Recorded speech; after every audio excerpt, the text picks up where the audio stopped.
कहते हैं समय सब कुछ बदल देता है। लोग बदल जाते हैं, उनकी सोच बदल जाती है और कभी-कभी रिश्ते भी बदल जाते हैं। लेकिन कुछ रिश्ते ऐसे होते हैं जो समय के साथ और भी गहरे हो जाते हैं। यह कहानी है एक दादी और उनके पोते के बीच के अनमोल रिश्ते की, जिसमें प्यार था, बचपना था और सच्चाई थी।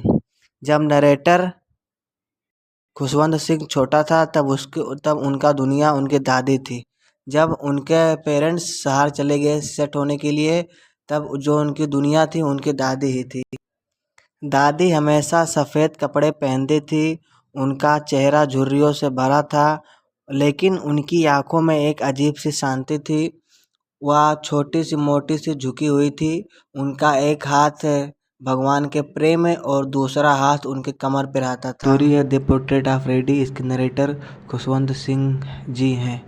और एक दिन नरेटर देखता है कि उसके आंगन में मतलब एक दीवार पे एक फ्रेम में एक ओल्ड मैन था जो अपने सर पर पगड़ी पहने हुए था और उसके लंबे लंबे दाढ़ी थी। उसे देखकर ऐसा लग रहा था कि जैसे उसके पास 4-5 पोते पोतियाँ हों।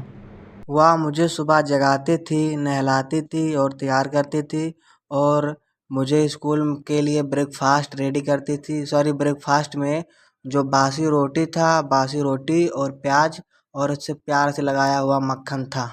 वह मेरे साथ स्कूल जाया करती थी और रास्ते में वह हमेशा भगवान के बारे में बातें करती थी, मंत्र बोलती थी और मुझे भी सिखाती थी। मैं तब शायद इतना नहीं समझता था, लेकिन उनकी बातें सुनकर मुझे सुकून मिलता था।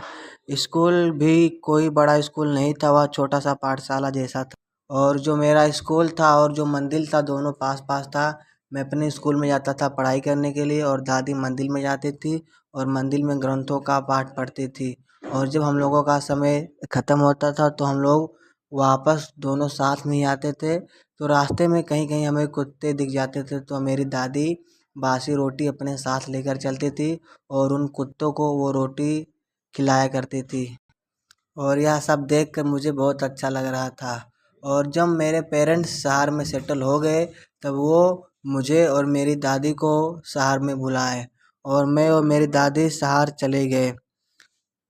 और जब हम शहर आए तो मेरी ज़िंदगी बदलने लगी। अब मैं एक बड़े स्कूल में जाने लगा जहाँ अंग्रेजी, विज्ञान और संगीत। अपने पोते से पूछती है कि आज उसके स्कूल में क्या पढ़ाया गया। तब उसका तो जो नरेटर है वो बोलता है कि आज उसे उसके स्कूल में गुरुत्वाकर्षण का नियम, आर्किमिडीज प्रिंसिपल, दुनिया गोल है, ये सब पढ़ाया गया है। तब दादी सोचती है कि स्कूल में ये ग्रंथों का पाठ क्यों नहीं पढ़ाया जाता है। एक दिन और वो नरेटर से पूछती है कि आज उसके स्कूल में क्या पढ़ाया गया। फिर नरेटर बोलता है कि आज उसके स्कूल में संगीत, डांस करना सिखाया जा रहा है।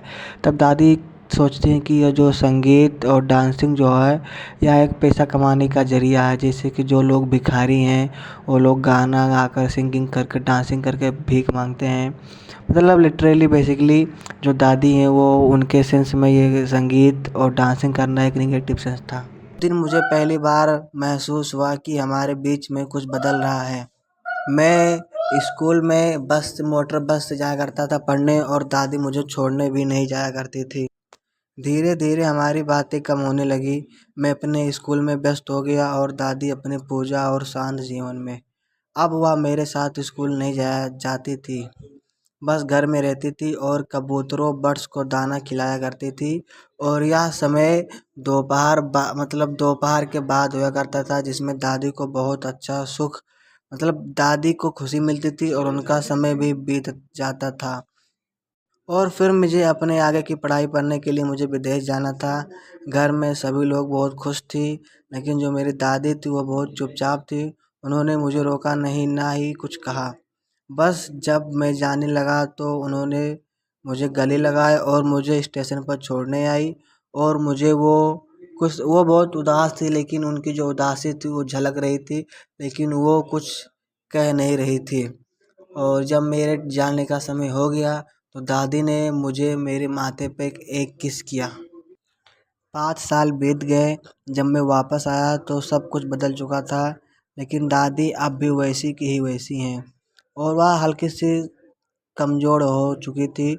वह मुझे पिकअप करने के लिए स्टेशन पर आई और वह उस दिन इतनी खुश थी कि वो अपनी खुशी का बयान करने के लिए, अपनी खुशी को सेलिब्रेट करने के लिए उन्होंने अपने आसपास की फ्रेंड को बुलाया और घर में एक टूटी फूटी ढोलक लेकर सभी लोग गीत गाने लगे। मतलब कोई महान व्यक्ति आना जब आता है घर तो जो गीत गाया जाता है, तो दादी जी वो गीत गा रही थी। पूरा दिन वह गीत गाती रही और उनके जो नरेटर के जो पेरेंट्स थे वो सोच रहे थे कि अगर जो दादी ज़्यादा डांस करेगी, सेलिब्रेट करेगी तो वो थक थक जाएगी और हो सकता है वो कल बीमार भी हो जाए। और हुआ वही जिसका सबको डर था। अगले दिन दादी बीमार हो गई। डॉक्टर आए, सबने कहा कि वह ठीक हो जाएंगे, लेकिन दादी ने कुछ अलग ही कहा। उन्होंने कहा अब मैं ज़्यादा नहीं बोलूँगी, अब मैं सिर्फ भगवान का नाम लूँगी। और फिर उन्होंने भगवान का नाम लेना स्टार्ट हो गया और वह चुपचाप शांत हो गई। उन्होंने प्रार्थना शुरू कर दिया। उनके होंठ हिल रहे थे लेकिन आवाज़ नहीं आ रही थी। धीरे धीरे उनकी सांसें कम होने लगी और फिर वह हमेशा के लिए सो गई। घर में एक गहरा सन्नाटा छा गया। सभी लोग रोने बिलखने लगे जैसा सब कुछ रुक गया हो। लेकिन इसके बाद जो हुआ वह भी भावुक था। वह सारे बर्ड्स कबूतर जो रोज उनके पास आते थे आज घर के बाहर इकट्ठा हो गए, सैकड़ों की संख्या में। लेकिन आज वह बिल्कुल शांत थे, ना कोई आवाज़ ना कोई हलचल, जैसे वह भी शोक मना रहे हों। उन्होंने दाना भी नहीं खाया, बस चुपचाप बैठे रहे। और जब दादी का अंतिम संस्कार हुआ तो वो धीरे धीरे उड़ गए। उस दिन मुझे समझ आया कि सच्चा प्यार कभी ख़त्म नहीं होता, वह हमेशा हमारे साथ रहता है, यादों के रूप में। दोस्तों, हम अपनी ज़िंदगी में इतने व्यस्त हो गए हैं कि हम अपने बुज़ुर्गों के लिए समय नहीं निकाल पाते। हमें उनकी बातें पुरानी लगती हैं, उनकी सोच अलग लगती है, लेकिन सच यह है कि उनका प्यार सबसे सच्चा होता है। जब वह हमारे साथ होते हैं तो हम उनकी कदर नहीं करते, और जब वह चले जाते हैं तो सिर्फ एक यादें बन के रह जाती हैं। इसीलिए जब तक आपके पास समय है, अपने दादा दादी के साथ समय बिताएं, उनकी बातें सुनिए, उनकी भावनाओं को समझिए, क्योंकि एक दिन यही पल सबके क्योंकि एक दिन यही पल सबको याद आएगा। या अगर यह कहानी आपके दिल को छू गई हो तो वीडियो को लाइक करें और ऐसे ही और भावुक कहानियाँ के लिए हमारे चैनल को सब्सक्राइब करें। फिर मिलते हैं अगली कहानी में, तब तक के लिए थैंक यू सो मच।